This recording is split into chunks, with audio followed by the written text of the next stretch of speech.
வணக்கம் மக்களே! மிஸ்டர் கிடன் சேனலுக்கு வரவேற்கிறேன். நான் உங்கள் ஹரி.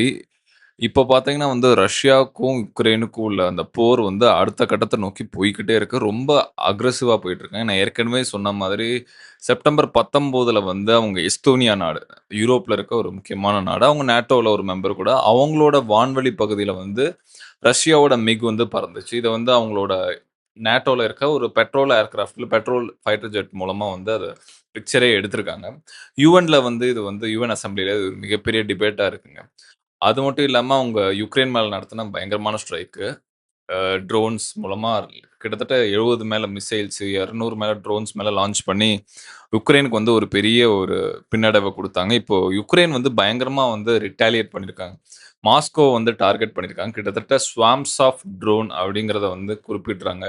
எல்லா மீடியாஸ்லயும் கிட்டத்தட்ட எக்கச்சக்கமான ட்ரோன்ஸ் மாஸ்கோ நோக்கி அனுப்பிச்சிருந்தாங்க. அது நெறைய கிட்டத்தட்ட 75% அத டிஃபென்ஸ் பண்ணதா ரஷ்யாவோட தரப்பு சொல்றாங்க. ஒரு சிலது மாஸ்கோல அட்டாக் ஆயிருக்கு. அது போக கிரைமியால பார்த்தீங்கன்னா, ஃபோரோஸ் அப்படிங்கிற ஒரு ரெசார்ட் இருக்குங்க. இது என்ன அவ்வளோ முக்கியமான ஒரு இடமான்னா, இங்க தான் ரஷ்யாவோட அதிபரான புட்டின் ரொம்ப ஃப்ரீக்வென்ட்டா ஓய்வு எடுக்க அவரோட வெக்கேஷன கழிக்கிறதுக்கு இங்க வருவாரு. அந்த ரெசார்ட்ல கூட யுக்ரைன் இப்போ தாக்குதல் நடத்தியிருக்காங்க. அதுல மட்டும் கிட்டத்தட்ட 3 பேரு இறந்திருக்காங்க. அதுல 16 பேர் காயமடைஞ்சிருக்காங்க. இதுல இன்னொரு சொல்றாங்க, அந்த 3ல முக்கியமான கெஸ்ட் லிஸ்ட்ல இருக்காங்க. முக்கியமான கெஸ்ட் கூட அந்த 3 பேரு. அப்படிங்கிற எஃப்ஜிபி அதாவது ரஷ்யாவோட இன்டெலிஜென்ஸ் ரிப்போர்ட்ல சொல்லியிருக்காங்க. ஸோ, அது போக பார்த்தீங்கன்னா மாஸ்கோ ரஷ்யா யுக்ரைன் பயங்கரமா டார்கெட் பண்ணியிருக்காங்க. என்னதான் யுக்ரைன் கிட்ட கம்மியான அளவுக்கு படை வீரர்கள் இருந்தாலும், அவங்க இந்த ட்ரோன்ஸ், ரொபாட்டிக்ஸ் மேலமா அதிகமா பயன்படுத்தியிருக்காங்க. அந்த ஸ்பைடர் வெப், ஆப்பரேஷன் ஸ்பைடர் வெப்ல நம்ம ஏற்கனவே தெரியும். யுக்ரைன் எந்த அளவுக்கு அந்த ட்ரோன்ஸ், எஃப்பிவி இல்லன்னா அந்த ஒரு மினி ட்ரோன்ஸ் சொல்லுவாங்க. அத எந்த அளவுக்கு பயன்படுத்துறாங்கன்னு தெரியும். ரொம்ப அற்புதமான ஆப்பரேஷன் அது ரொம்ப சக்சஸ்ஃபுல்லா முடிச்சாங்க. அது மட்டும் இல்லாம இப்போ முக்காவாசி இப்போ இருக்க அந்த வார்ஸ்லாம் பார்த்தீங்கன்னா, வார்ஃபேர்லாம் இப்போ ட்ரோன்ஸையும், யுஏவி இல்லன்னா மிசைல்ஸ நம்பி தான் இருக்கு. அதனால இப்போ கிட்டத்தட்ட இத அடுத்த கட்டத்துக்கு எடுத்துட்டு போய்ருக்காங்க. ஏன்னா நேட்டோல போலாண்ட்ல ரஷ்யாவோட ட்ரோன்ஸ் விழுந்திருக்கு.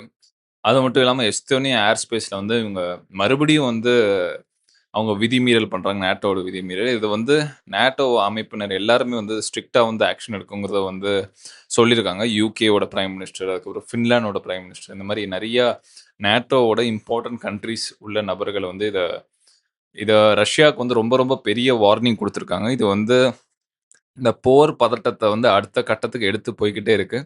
ஏன்னா, ரஷ்யால கிட்டத்தட்ட 70% ராணுவ படை வீரர்கள் யுக்ரைனோட அந்த எல்லை பகுதியில குவிச்சிருக்காங்க.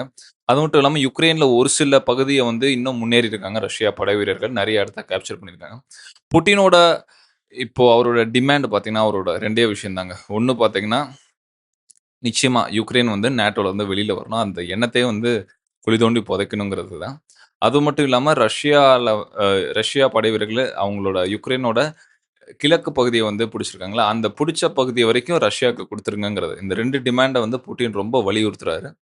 இது எந்த அளவுக்கு ஜெலன்ஸ்கி இத எடுத்துக்கிறாரு, இல்லன்னா இந்த வார் இன்னும் அவங்க ப்ரொலாங் பண்ணுவாங்களா? இல்லன்னா முக்கியமா ஐரோப்பிய நாடுகளோட ஒரு கூட்டமைப்பு, அதாவது கூட்டு எதிர்வினை கிடைக்குமா யுக்ரைனுக்கு? அதாவது ரஷ்யாவ நோக்கி நேட்டோ எல்லாரும் ஒண்ணு சேர்ந்து தாக்குதல் நடத்துவாங்களா? இல்ல இது உலகப்போர் 3ஆ? அப்படிங்கிறத நம்ம பொறுத்திருந்து பார்ப்போம். ஆனா உண்மையிலேயே டென்ஷன் அந்த நார்த் ஏசியா, அந்த பால்டிக் ரீஜியன்ல ரொம்ப எஸ்கலேட் ஆயிருக்கு. என்ன நடக்குங்கிறத பொறுத்திருந்து பார்ப்போம். மறக்காம இந்த வீடியோ லைக் பண்ணுங்க. நம்ம சேனல சப்ஸ்கிரைப் பண்ணுங்க.